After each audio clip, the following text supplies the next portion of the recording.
কি হচ্ছে এটা? অমলেট, বিখ্যাত অমলেট। স্প্যানিশ কি কি আছে এখানে?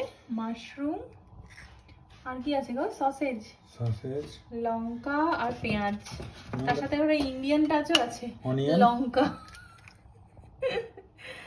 চল দেখতেই পাচ্ছ, হাত দেখা যাচ্ছে। হ্যাঁ, আচ্ছা এর উপরে আবার কি পড়ছে? এটা অল্প একটু বাদাম। তবে এটা কি হচ্ছে, অমলেট না কি?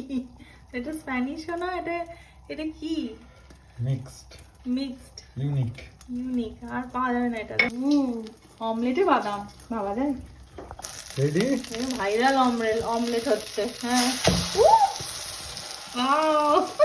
Omelette ready. এটাকে কেটে নিই, দেখো পিৎজার মতন করে কাটছি। Viral omelette.